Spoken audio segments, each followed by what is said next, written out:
Use these two frameworks to refine your CDP use cases. Hi, and welcome to my daily podcast where I try to take one issue from the world of publishing and explain it in about 3 minutes. Today it's more like 4. In a previous episode, I introduced two frameworks for CDP use cases, the device framework and the person framework. Today I'm going to show you how you'd apply each of those frameworks to a particular use case, that is personalization. So we start with the device framework, which has 4 components: device, activity, identifiers, person. Let's start with what we can personalize on a device. With the device, you can have a responsive site so that on your phone, your tablet, your desktop, the site adjusts. That's not necessarily a CDP use case, but bear with me. You can also make sure that you're linking to the correct app store so that if somebody's on an iPad, you link to the Apple Store. If somebody's on an Android, you link to the Play Store. You can change the display if a person is in a certain location, like if they're in your store or close to your store, right? So device next is activity.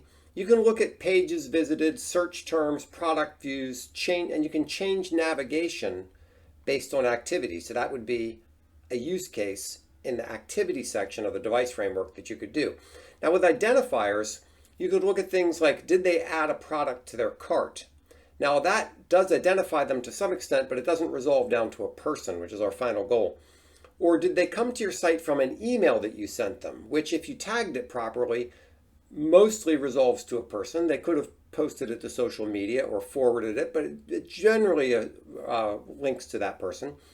And if they enter an email address, that pretty closely resolves to a person. I mean, you have some odd edge cases, but generally speaking, if somebody enters an email address, you can trust that that's them.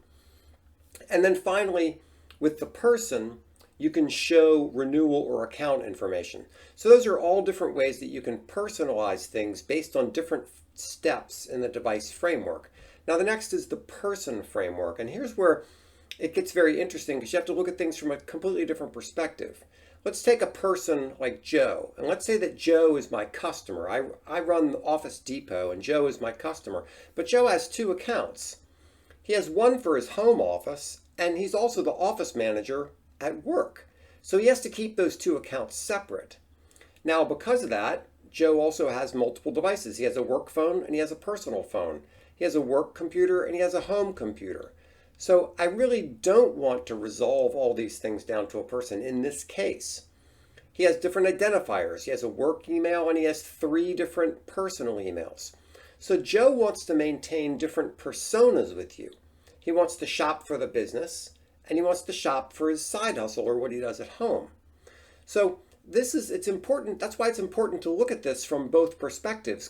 Netflix understands this. They allow for different personas when you log into Netflix. So for example, you might have one profile for mom and dad that, let's say it includes horror movies. Then you have another profile for the family that doesn't include horror movies, right? Other systems fail in not realizing, not understanding the person framework.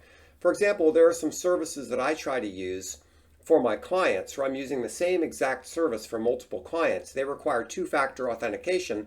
All of them go to my same single phone, and the whole thing blows up because they don't understand that a person might have different personas in the way they want to interact with the system.